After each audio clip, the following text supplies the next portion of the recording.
अल्हम्दुलिल्लाहि हम्दन कसीरन कमा अमर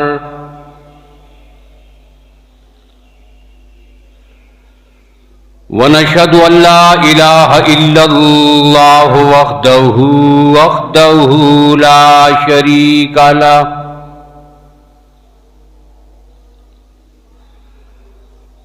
ला शरीक लहू फिल खल्क़ि वल अम्र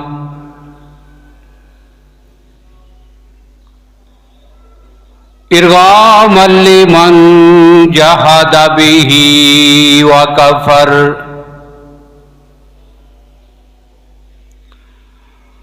व नशहदु अन्न सय्यदना व सनदना व शफीअना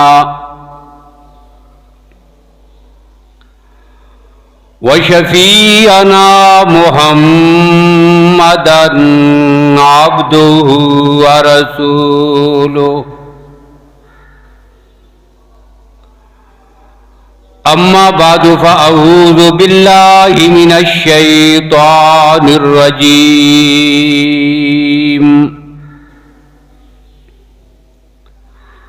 बिस्मिल्लाहिर्रहमानिर्रहीम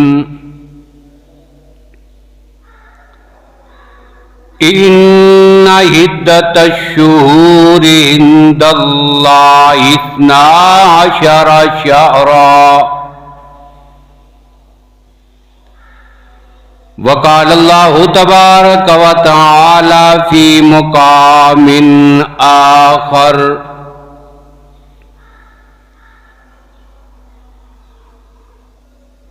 मा कान मुहम्मदुन अबा अहदिम मिर रिजालिकुम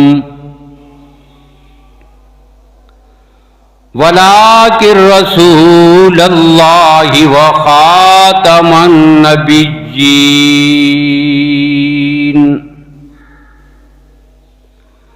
सदक़ल्लाहु मौलानल अज़ीम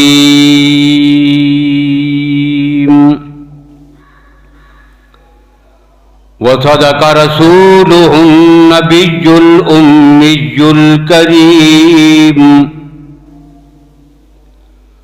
व नहनु अला ज़ालिक लमिनश शाहिदीन वश्शाकिरीन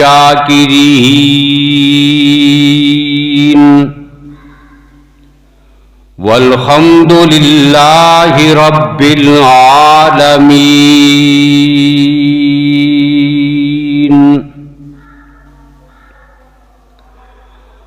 अल्लाहुम्मा सल्लि अला मुहम्मदिन व अला आलि मुहम्मद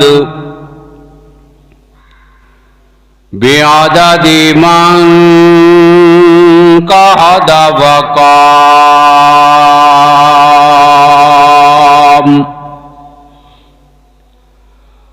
वसल्लि अला मुहम्मदिन व अला आलि मुहम्मद बिअददि मन सल्ला व साम।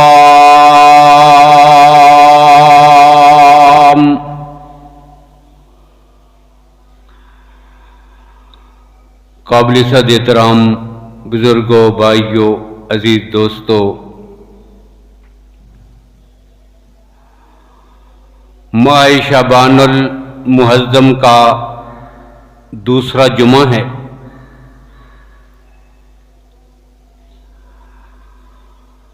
और इन जुमों में इस बाबरकत महीने के हवाले से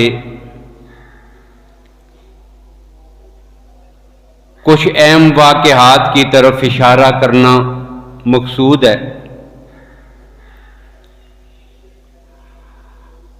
इस महीने के फ़ज़ाइल, मनाक़िब और कुछ मसाइल के साथ इस महीने में पेश आने वाले वाक़यात में से सिर्फ एक वाक़े पर गुज़श्ता जुमा में गुफ्तगू हुई थी। आज भी मज़ीद कुछ इस्लामी तारीख़ के अहम वाक़यात जो इसी माह शाबानुल मुअज़्ज़म में हुए उनका तज़किरा करूँगा। सन 2 हिजरी है और शाबानुल मुअज़्ज़म का आखिरी अशरा है। अल्लाह ने इस उम्मत के लिए रमजान के रोजे फर्ज किए थे और सूरह बकरा की वो आयात नाजिल हुई थी, या अय्युहल्लज़ीना आमनू कुतिबा अलैकुमुस्सियाम कमा कुतिबा अलल्लज़ीना मिन क़ब्लिकुम लअल्लकुम तत्तकून। और शाहरु रमज़ान अल्लज़ी उन्ज़िला फ़ीहिल क़ुरआन फमन शहिदा मिनकुमुश्शहर फलयसुम। अब उम्मत पे ये फर्ज कर दिया गया कि इसने रमजान के पूरे महीने के रोजे रखने हैं। अब ये हुक्म नाजिल हुआ सन 2 हिजरी शाबान के आखिरी अशरे में। फिर सन 3 हिजरी माह शाबान है और इस्लामी तारीख में नबी अकरम सल्लल्लाहु अलैहि वसल्लम ने अज़वाज मुतारात में से सैयदा हफ्सा रज़ियल्लाहु ताला अन्हा के साथ निकाह फरमाया है। अब ये सैयदा हफ्सा कौन है? जिनका निकाह माह शाबान में सन 3 हिजरी में रसूलुल्लाह सल्लल्लाहु अलैहि वसल्लम के साथ हुआ। ये हजरत फरूक आजम रज़ियल्लाहु ताला अन्हु की बेटी और इस्लाम की वो मुकद्दस खातून हैं कि जिसे पैगंबर का हरम, पैगंबर की इज्जत, पैगंबर की आले बैत होने का शर्फ हासिल हुआ। और रसूलुल्लाह सल्लल्लाहु अलैहि वसल्लम के साथ निकाह से पहले इनका निकाह एक सहाबी हजरत उनैस इब्ने हुज़ाफा रज़ियल्लाहु ताला अन्हु से हुआ था कि जो ग़ज़वा-ए बदर में शहीद हो गए थे।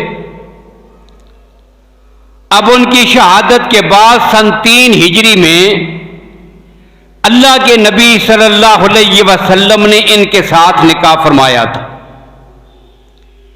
और ये वो खातून है कि जिनको अल्लाह ने ये मकाम भी अता किया कि खुद अल्लाह के हुक्म से जिब्रील अमीन ने उतर कर अल्लाह के नबी के सामने ये बात अर्ज की थी कि या रसूल अल्लाह, अल्लाह की ज़ात फरमाते हैं कि ये जो आपकी ज़ौजा-ए मोहतरमा सैयदा हफ्सा हैं, इन्नहा सव्वामतुन कव्वामतुन, ये बहुत ज्यादा रोजे रखने वाली, बहुत ज्यादा इबादत गुजार हैं और मैंने इसे दुनिया और आखिरत में आपकी बीवी और ज़ौजा बना दिया है।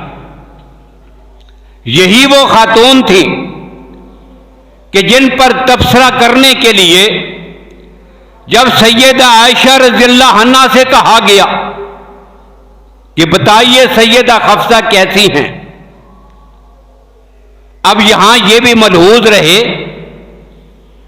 कि जब एक ही घर में एक ही आदमी निकाह के निकाह में दो औरतें हों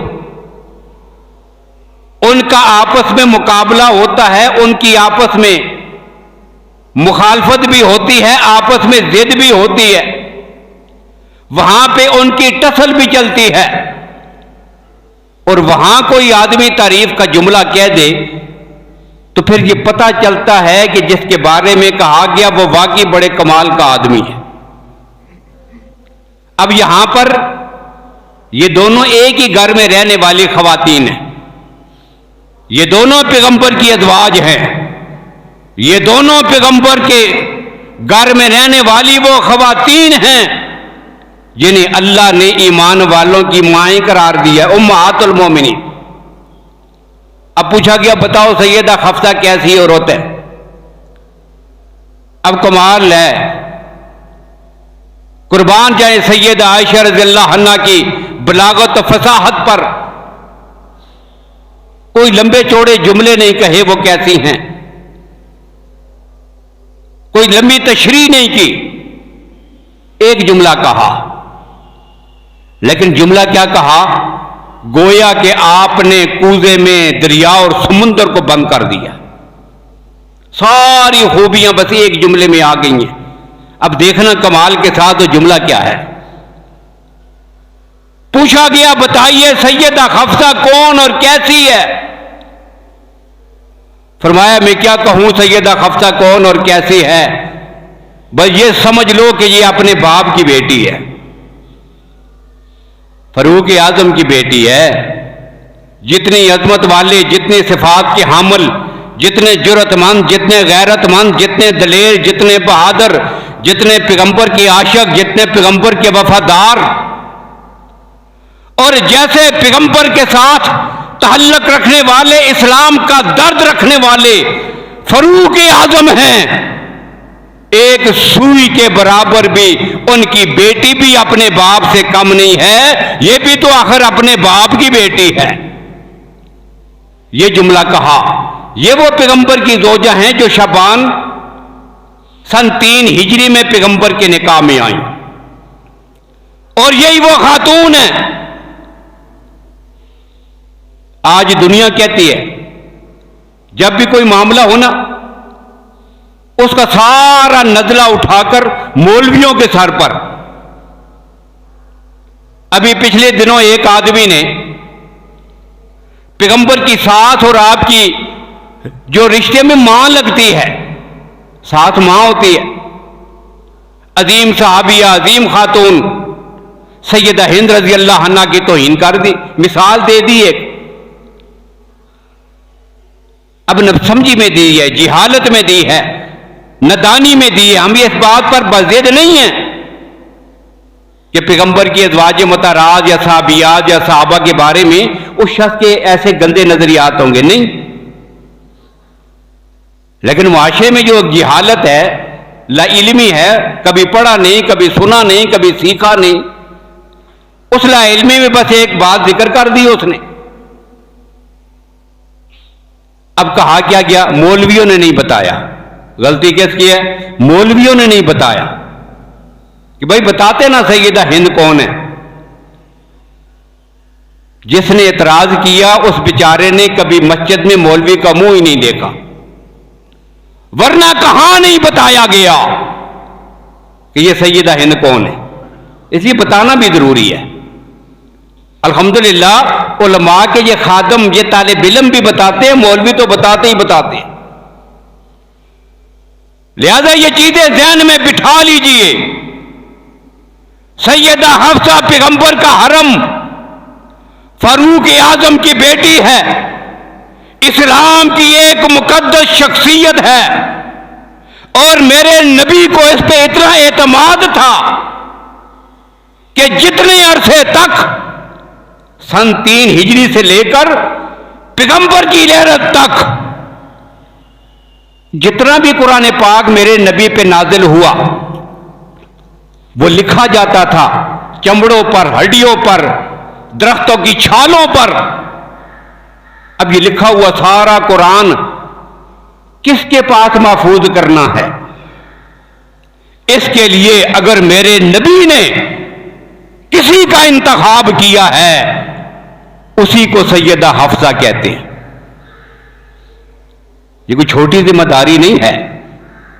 जिस कुरान ने क़यामत तक के लिए रहनुमाई का जरिया और सबब बनना था, उसूल और ज़ाब्ता-ए हयात है, उसे महफूज करके अल्लाह के नबी ने उम्मत तक पहुंचाना था।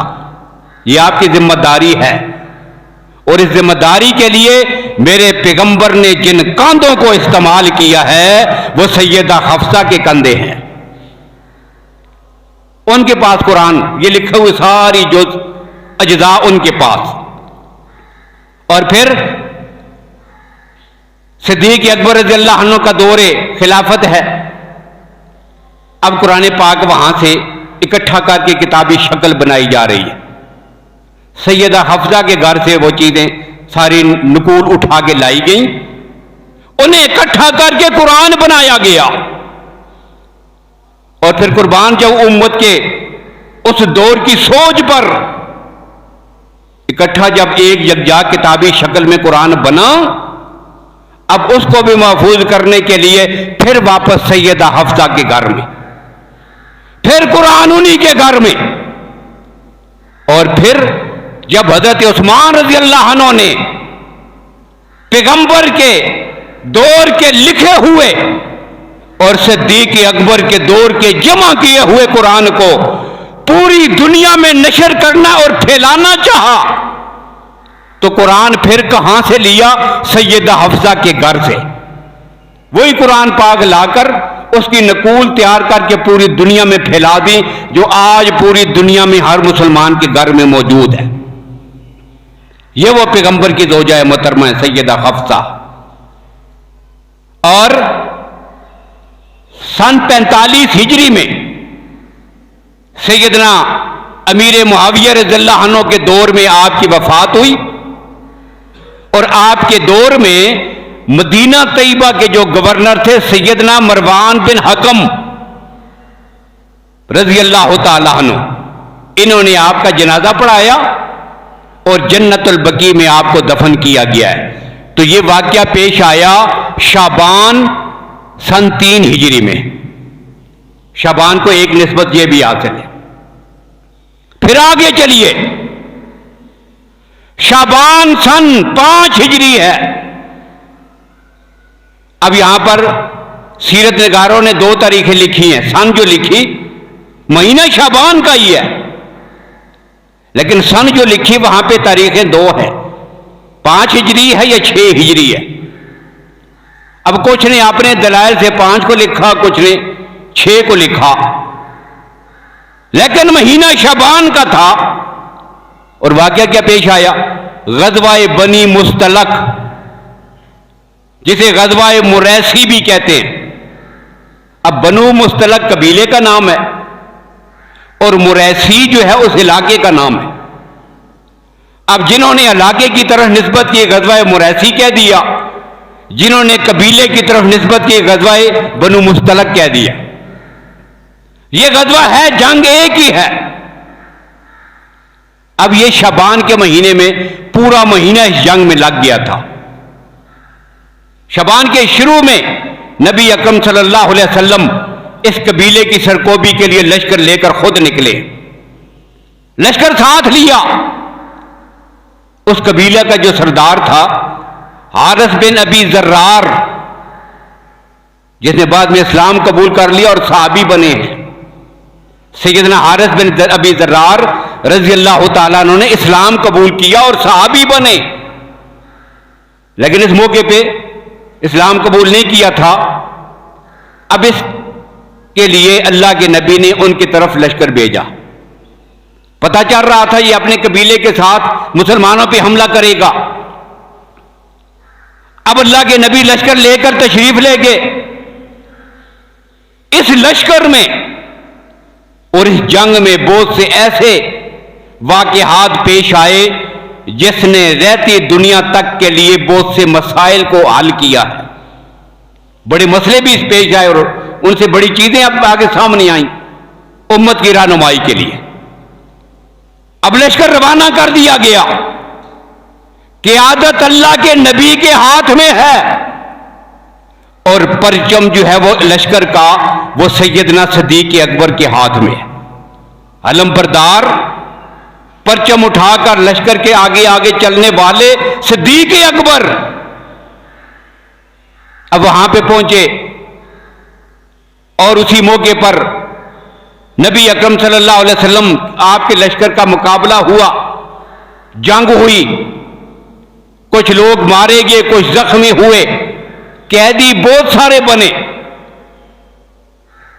और बज़ाहिर देखने में यह लग रहा था कि यकीनन मुसलमानों को फतह हासिल होगी। इसलिए मुनाफिकीन भी माल गनीमत के चस्के में वो भी साथ निकल खड़े हुए कि जंग आसान है, फतह होगी, माल गनीमत मिलेगा, हमें भी माल मिल जाएगा। अब यहां मुनाफिक भी साथ, कुछ अब्दुल्ला बिन उबई भी साथ था, रईसुल मुनाफिकीन भी साथ निकला था।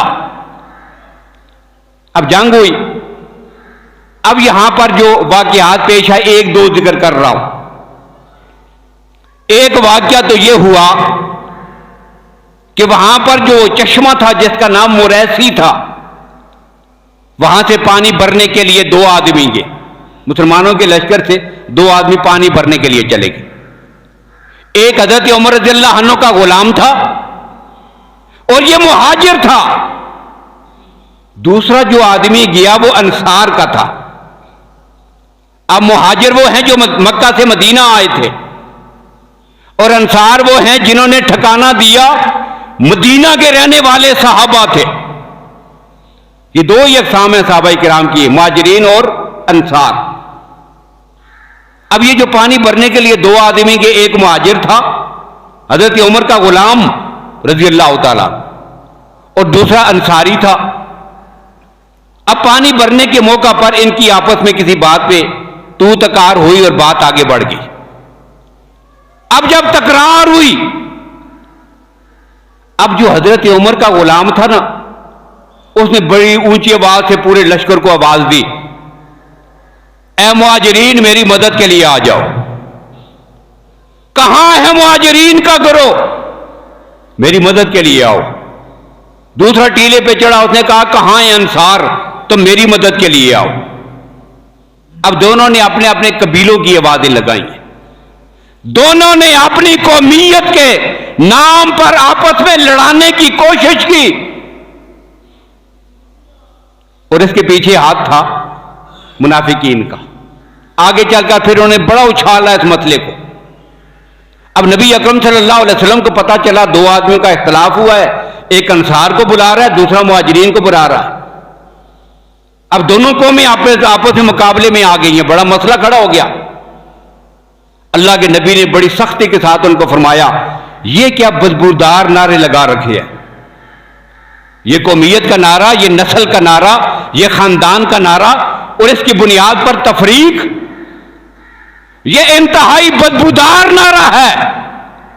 खबरदार, मैंने तुम सबको एक कौम बना दिया। अब कोई तफरीक नहीं है, ये अंसार है, ये मुहाजिर है, ये सिंधी है, ये पठान है, ये पंजाबी है, ये बलोच है, ये दारेवाल हैं, ये फलां हैं। अब कौमियत की बुनियाद पर इस्लाम किसी तफरीक का रवादार नहीं। कुल्लुकुम बनु आदम व आदम मिन तुराबिन, मैंने तुम सबको हजरत आदम की औलाद से पैदा किया था और आदम को अल्लाह ने मिट्टी से पैदा किया।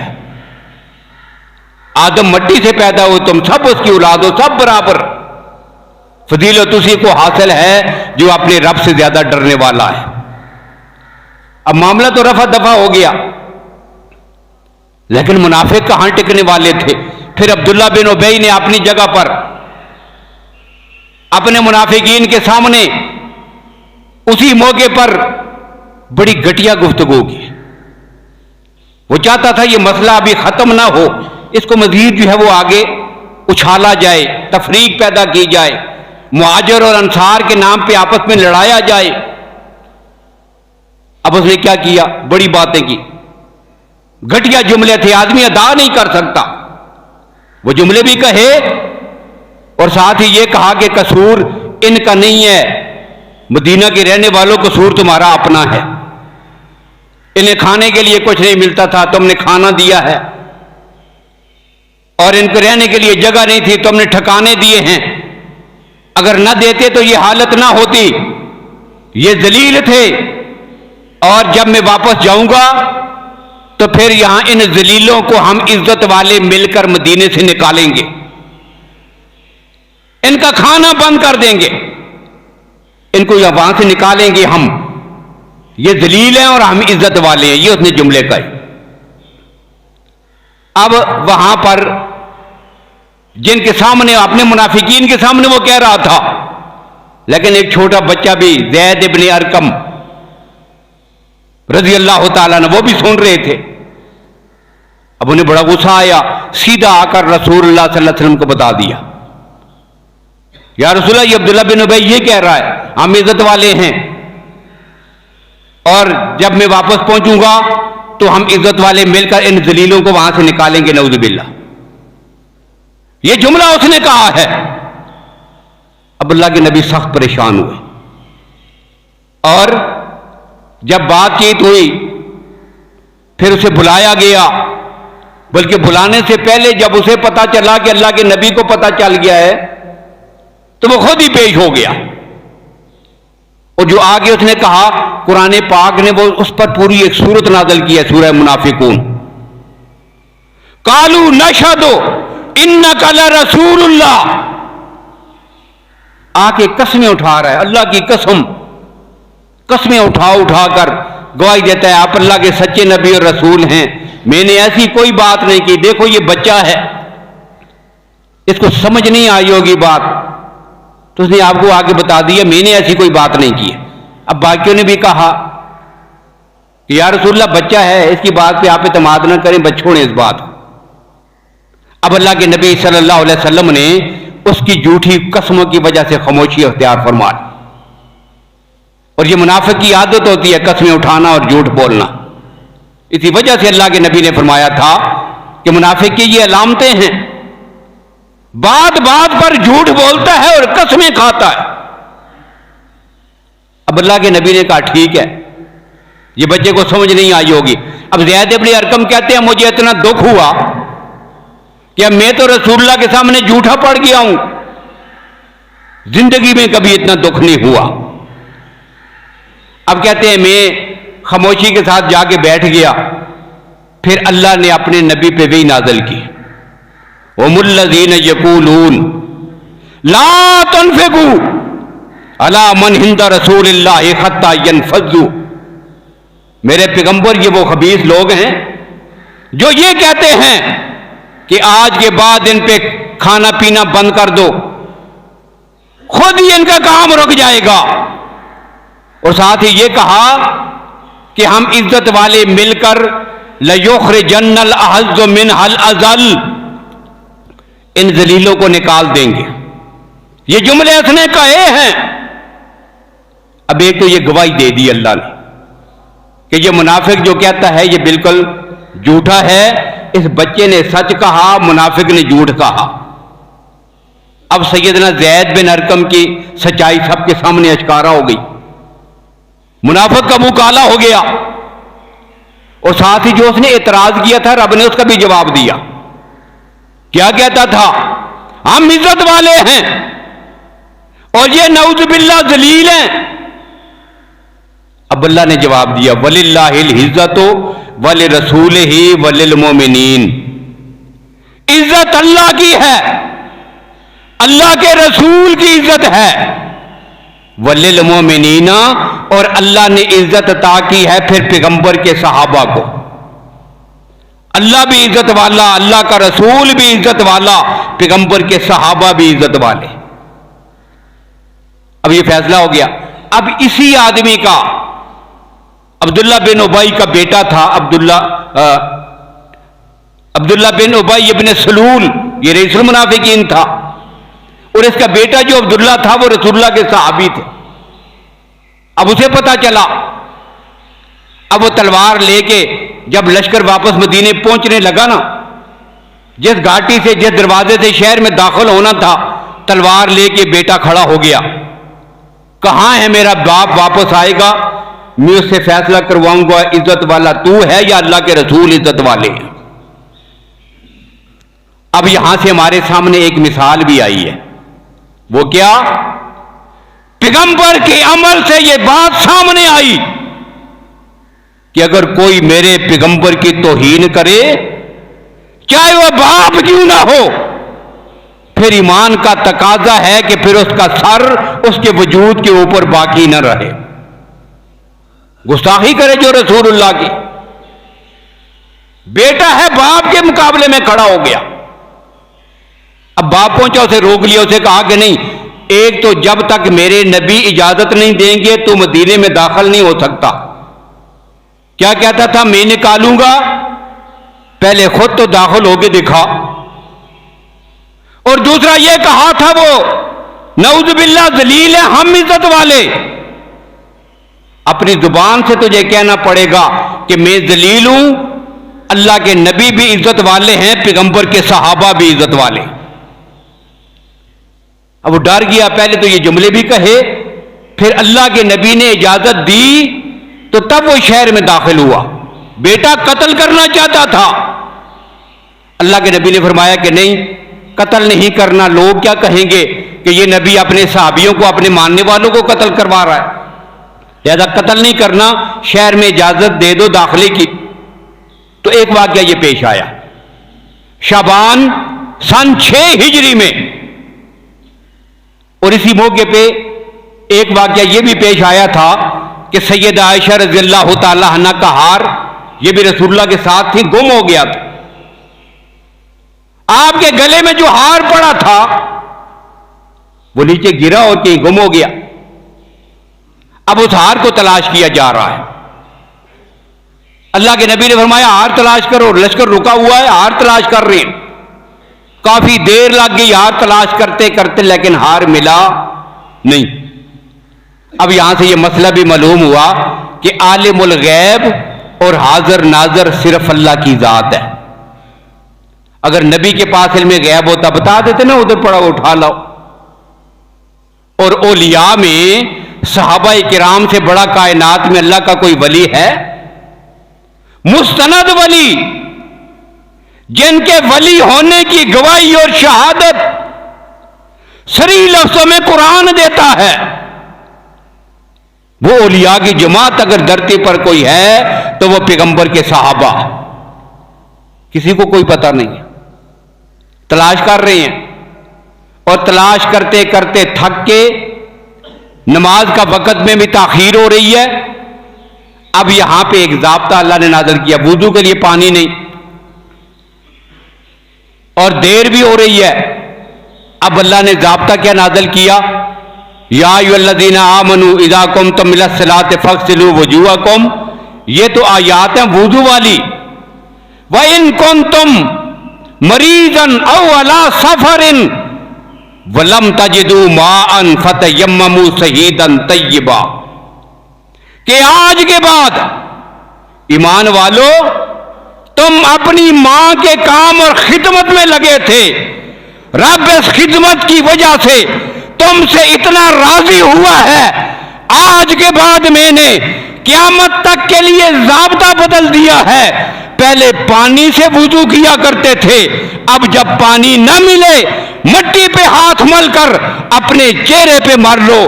पानी की वुज़ू की वजह से तुम्हारा जिस्म पाक होगा, मिट्टी पे हाथ मलकर चेहरे पे मलने की वजह से मैं तुम्हारी हड्डियों को भी पाक कर दूंगा। यह तयम्मुम का हुक्म नाज़िल हुआ था ग़ज़वा बनी मुस्तलक से वापसी के मौका पर माह शाबान में। तो ये दूसरा वाक़या हुआ। और तीसरा वाक़या इसी ग़ज़वे की निस्बत से माह शाबान में और भी हुआ। वो क्या? सैयदा जुबैरिया रज़ियल्लाहु ताला अन्हा से पैगंबर का निकाह, यह भी शाबान में हुआ। अब उसकी भी तफसील आएगी।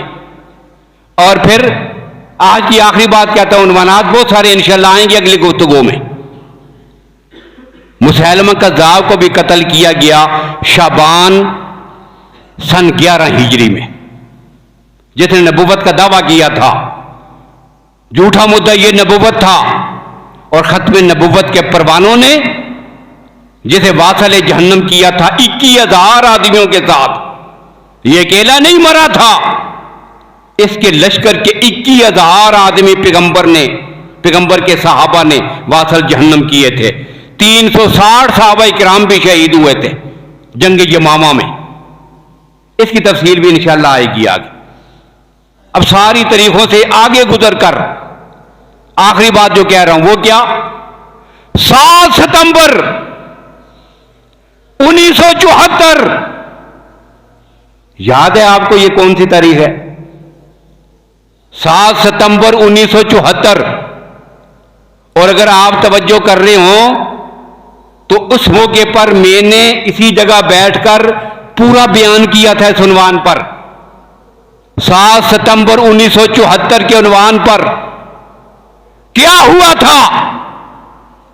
पाकिस्तान की कौमी असम्बली ने मुत्तफिका तौर पर पैगंबर की खत्म नबुव्वत के मुनकरीन को काफिर और मुर्तद करार दिया था। 7 सितंबर 1974। ये तरीके याद भी हैं अल्हम्दुलिल्लाह, कई लोगों को, अक्सरियत को याद हैं। इस पे सेमिनार भी होते हैं, कॉन्फ्रेंसें भी होती हैं और इस उन्वान पे गुफ्तगू भी होती है। अब यहां एक बात मेरे ध्यान में और भी आ गई, वो भी कह दूं। मैं आज ही एक जगह पढ़ रहा था, देख रहा था, वहां पे एक जुमला लिखा हुआ था कि जी 7 सितंबर 1974 को मिर्जाइयों को गैर मुस्लिम अकलियत करार दिया गया। ये अकलियत वाला जुमला गलत है, याद रखिएगा। पाकिस्तान की धरती पर मिर्जाई अकलियत नहीं है, ईसाई अकलियत है, हिंदू अकलियत है, सिख अकलियत है। और अकलियत के लिए इस्लाम ने उनके हकूक रखे हैं, पाबंद किया है। तुमने अकलियतों के हकूक की पासदारी करनी है, किसी के हक को जाया नहीं करना, उन्हें तकलीफ नहीं पहुंचानी। वसीयत शहरी उनकी जान माल इज्जत को तहफ़्फ़ुज़ देना है। उस अकलियत को अपनी हुदूद में रहकर अपनी मर्जी और मजहब के मुताबिक अपने अहकामात पे अमल करने की इजाजत है। ये किसे है? अकलियत को। और आईन में यह बात लिखी हुई है कि मिर्जाई अकलियत नहीं है, ये अकलियत नहीं। इन्होंने आज तक अपने आप को गैर मुस्लिम नहीं माना।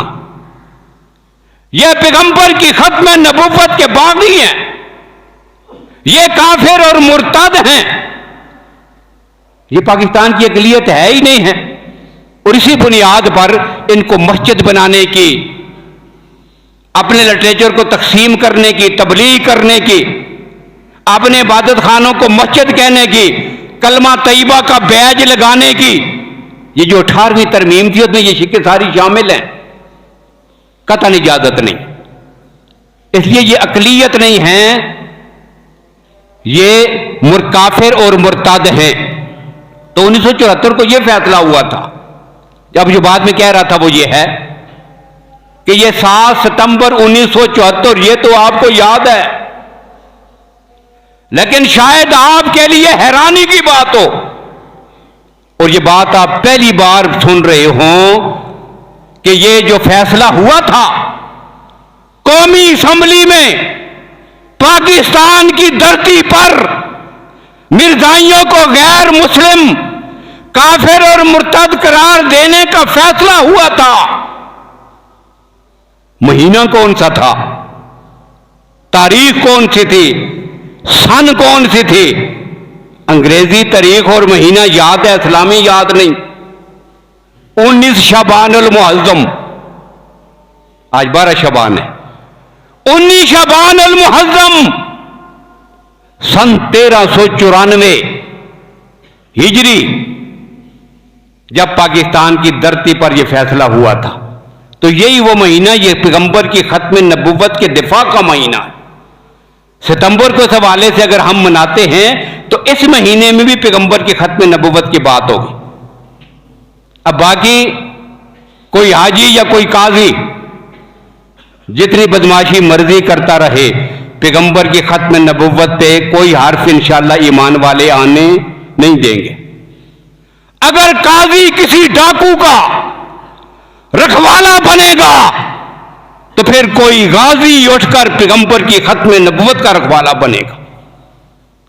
इसलिए काजी का लक़ब लगाकर कोई भी गलत फैसला करेगा, सारी तफसील सामने आ गई है, मजीद आ भी जाएगी। अब डर के मारे वजाहतें कर रहे हैं, नहीं जी फैसले में यह था, वो कभी कौन सी कापी भेज रहे हैं, कभी कौन सी कापियां ला रहे हैं मीडिया पर, लेकिन जो फैसले में लिख दिया खबासत तो उसमें उन्होंने कर दी है। और ये कोई हैरानगी की बात इस वजह से भी नहीं कि हमारे जितने भी बड़े हैं, जितने बड़े हैं, जब इनकी रिटायर होने की मुद्दत करीब होती है ना, तो ये अपने आकाओं की गोद में अपनी जगह बनाने के लिए कोई ना कोई ऐसी खबीसाना हरकत जरूर कर लेते हैं, सिवाय एक दो के जिनको अल्लाह ने गैरत ईमानी से नवाजा हो। बाकी आराम खा खा के इनकी हां तो ईमान की रत्ती बाकी नहीं, हर खबासत कर गुजरते हैं। न पैगंबर की इज्जत और नमूस का लिहाज है, न पैगंबर की सहाबा और आले बैत का कोई शर्मो हया। तो लिहाजा इस पर भी हम पुरजोर मजम्मत करते हैं कि ये जितने फैसले इस वतन अजीज में जो इस्लाम के नाम पे बना था, ऐसी कोई हरकत की गई तो फिर जो है वो बड़ा मुश्किल होगा। फिर ऐसे फैसला करने वालों को सलमान तसीर का किरदार और उसकी अंजाम जो है पहले मद्देनजर रखना चाहिए। उसके साथ हो सकता है तो इनके साथ भी इंशाअल्लाह हो सकता है। इसलिए अल्लाह ताला वतन अजीज की हिफाजत फरमाएं, इन खबीसों से इस वक्त इस जो मुल्क जो है इनके नरगे में फंसा है, अल्लाह ताला ऐसे खबीसों को हमसे दफा फरमाएं। गैरतमंद मुसलमान जुर्रतमंद हुक्मरान और काजी अल्लाह की दात उम्मत मुस्लिमा को अता फरमाएं। वाखिर दावाना अनिल हम्दुलिल्लाहि रब्बिल आलमीन।